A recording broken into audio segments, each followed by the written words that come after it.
Assalamualaikum warahmatullahi wabarakatuh. Salam sejahtera bagi kita semua. Shalom, Om Swastiastu, Namo Buddhaya, Salam Kebajikan. Kami dari kelompok 5 mata kuliah pengantar studi organisasi, pada hari ini akan mempresentasikan tentang pemangku kepentingan organisasi dan pola hubungannya dengan organisasi. Sebelumnya, perkenalkan dulu anggota dari kelompok kami. Yang pertama adalah saya sendiri, Amadea Ega Regita. Saya Erika Farana Mutia. Saya Nabila Rasendria. Saya Nagilda Fadanurung. Dan saya Safira Rahma Aziza. Yang pertama adalah definisi pemangku kepentingan.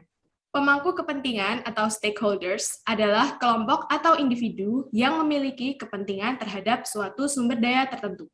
Pemangku kepentingan sangat diperlukan karena merekalah yang menjadi kunci kesejahteraan dan kelangsungan suatu organisasi.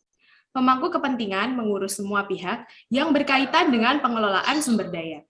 Pemangku kepentingan mempunyai posisi yang kuat dalam menentukan hasil dari suatu organisasi karena merekalah yang nantinya akan bertanggung jawab atas suatu organisasi. Selanjutnya adalah jenis-jenis pemangku kepentingan. Jenis-jenis pemangku kepentingan dibagi menjadi dua. Yang pertama adalah pemangku kepentingan primer atau key stakeholders. Adalah mereka yang bertanggung jawab penuh terhadap keberlangsungan suatu organisasi. Tanpa ada key stakeholders, maka organisasi tidak akan bisa bertahan. Contoh dari key stakeholders adalah pemegang saham, investor, pekerja, pelanggan, dan pemasok. Yang kedua adalah pemangku kepentingan sekunder atau perantara. Adalah yang tidak terlibat dalam transaksi perusahaan. Keberadaannya juga tidak terlalu penting untuk kelangsungan perusahaan, namun mereka juga bisa memengaruhi kinerja perusahaan. Contohnya adalah media dan kelompok lain dengan kepentingan tertentu. Yang ketiga adalah pola hubungan pemangku kepentingan dengan organisasi. Yang pertama, pola hubungan tidak aktif. Hubungan ini bisa terbentuk karena perusahaan meyakini bahwa mereka dapat membuat keputusan secara sepihak tanpa memperhatikan dampaknya terhadap pihak lain. Yang kedua, pola hubungan reaktif. Pola hubungan ini bisa terbentuk saat perusahaan cenderung mempertahankan diri dan hanya bertindak ketika dipaksa untuk melakukan sesuatu. Pola hubungan proaktif.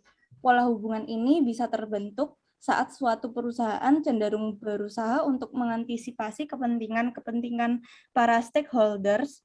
Biasanya perusahaan memiliki departemen khusus untuk mengidentifikasi isu-isu yang menarik perhatian para stakeholder. Namun, perhatian mereka dan para stakeholders dipandang sebagai suatu permasalahan yang perlu dikelola, tidak dipandang sebagai suatu sumber keunggulan yang bersifat kompetitif. Dengan model ini, perusahaan hanya memenuhi kebutuhan dan keinginan dari 4 pihak, yaitu investor, karyawan, pemasok, dan pelanggan. Yang termasuk pemangku kepentingan adalah para pemegang saham itu sendiri, para kreditor, pekerja atau buruh, para pelanggan, pemasok, dan masyarakat atau komunitas pada umumnya. Teori pemangku kepentingan menekankan bahwa perusahaan mempunyai tanggung jawab sosial yang menuntut harus mempertimbangkan semua kepentingan berbagai pihak yang terkena pengaruh dan tindakannya. Pembenaran teoritisnya pada teori ekonomi neoklasik yang memiliki 3 klaim: pasar bebas, efisiensi ekonomi, dan maksimisasi keuntungan. Pandangan ini didasarkan pada 3 cara. Pertama, pemegang saham adalah para pemilik korporasi. Para manajer tidak punya hak untuk bertindak berdasarkan kemauannya sendiri, termasuk menggunakan sumber daya perusahaan untuk tujuan sosial. Kedua, peran perusahaan adalah menghasilkan kekayaan, dan tanggung jawab sosial adalah perusahaan bisa merusak kinerjanya. Ketiga, peran tanggung jawab sosial itu diemban oleh lembaga lain, yaitu pemerintah, perusahaan, dan para manajer tidak dilengkapi dengan peran semacam itu.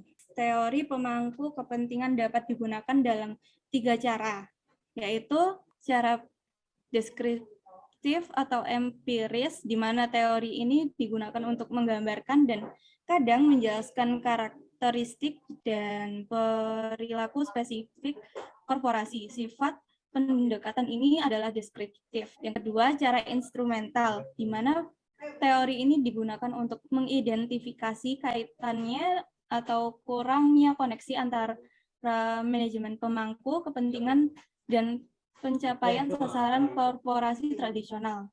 Yang ketiga, cara normatif, di mana teori ini digunakan untuk menginterpretasikan fungsi perusahaan dan mengidentifikasi panduan moral atau filosofis yang harus diikuti berkaitan dengan operasi dan manajemen perusahaan. Terdapat 3 faktor yang mempengaruhi perusahaan dalam memandang signifikansi pemangku kepentingan, yaitu kekuasaan atau kekuatan, legitimasi, dan urgensi. Pemangku kepentingan dapat diklasifikasikan menjadi 3 kelompok. Yang pertama, pemangku kepentingan utama. Pemangku kepentingan utama merupakan pemangku kepentingan yang menerima dampak positif dan negatif dari suatu kegiatan. Yang kedua ada pemangku kepentingan penunjang.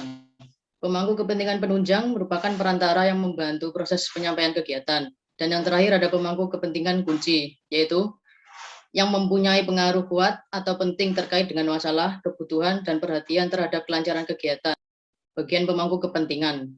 Pemangku kepentingan dapat berupa organisasi, komunitas, kelompok sosial ekonomi, pemerintah, atau bahkan lembaga yang berasal dari berbagai dimensi pada setiap tingkat golongan masyarakat. Setiap subjek tersebut mempunyai potensi, sumber daya, dan kebutuhannya masing-masing. Keterlibatannya dalam pelaksanaan suatu aktivitas, baik terkait pembangunan maupun tidak, dapat disesuaikan dengan kapasitas yang dimiliki. Ada pendapat lain yang mengatakan bahwa pemangku kepentingan dapat dibagi menjadi pemangku kepentingan sektor swasta, sektor publik, dan masyarakat sipil. Berdasarkan pengertian mengenai pemangku kepentingan tersebut, maka 2 klasifikasi pemangku kepentingan tersebut sama saja, yaitu pemangku kepentingan utama sama dengan masyarakat sipil, sektor swasta sama dengan penunjang, dan sektor publik sama dengan pemangku kepentingan kunci. Berikutnya ada karakteristik pemangku kepentingan. Masing-masing pemangku kepentingan yang terlibat dalam pembentukan komunitas mempunyai karakteristik yang berbeda-beda. Karakteristik tersebut meliputi tingkat kepentingan dan pengaruh masing-masing pemangku kepentingan. Ada pemangku kepentingan yang memiliki pengaruh besar, tapi tidak memiliki kepentingan yang cukup besar dalam pelaksanaan kerjasama pengembangan komunitas. Ada pula pemangku kepentingan yang tidak mempunyai pengaruh besar, tapi memiliki peran penting dalam menginisiasi dan melaksanakan kegiatan-kegiatan dalam kerjasama tersebut. Peran pemangku kepentingan biasanya berupa intervensi awal sebagai penggerak masyarakat agar ikut berpartisipasi dalam upaya pengembangan komunitas membangun ketahanannya.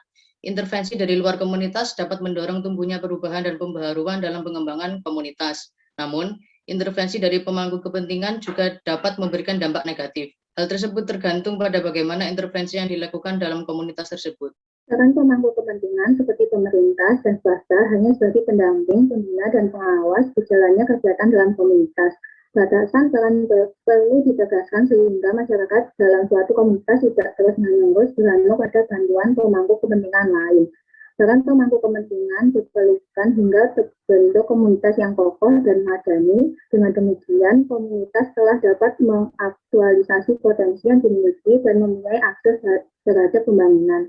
Dengan demikian, adanya peran serta pemangku kepentingan tetap diperlukan dengan syarat peran atau intervensi tersebut dilakukan secara proporsional.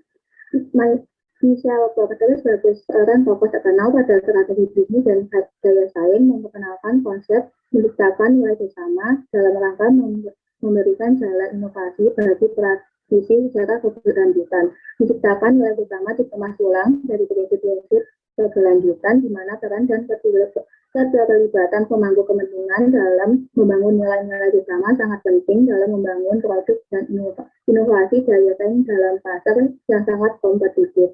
Munculnya orang lain mengisyaratkan penting nilai-nilai bersama yang perlu disepakati sebagai acuan bisnis untuk memberi dampak dalam jangka panjang. Tetapi juga menekankan pentingnya mendekati keterlibatan pemangku kepentingan sebagai perluasan dari sistem berpikir. Keterlibatan pemangku kepentingan merupakan kesempatan untuk membangun dan memperkuat hubungan serta memanfaatkan kepercayaan otak kolektif dari sistem. Dalam dunia yang semakin terbuka dengan buy-in dari pelanggan, pemasok, karyawan, dan setiap mitra kelembagaan lainnya sangat penting untuk mendapatkan manfaat. Keterlibatan pemangku kepentingan telah lama dianggap sebagai pertahanan yang baik. Perusahaan perlu memahami bagaimana mereka harus bekerja dengan masyarakat dalam menghadapi tantangan kompetitif dengan membangun nilai-nilai inovasi ketika perusahaan berusaha untuk tidak hanya melibatkan para pemangku kepentingan, tetapi juga berkolaborasi dengan masyarakat atau pemangku kepentingan yang lebih luas. Tujuan utama dari pemangku kepentingan.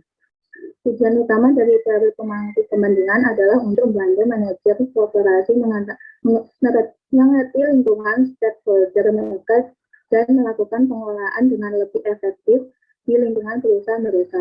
Namun demikian, tujuan yang lebih luas dari stakeholder adalah untuk membantu manajer korporasi dalam meningkatkan nilai dari dampak aktivitas-aktivitas mereka dan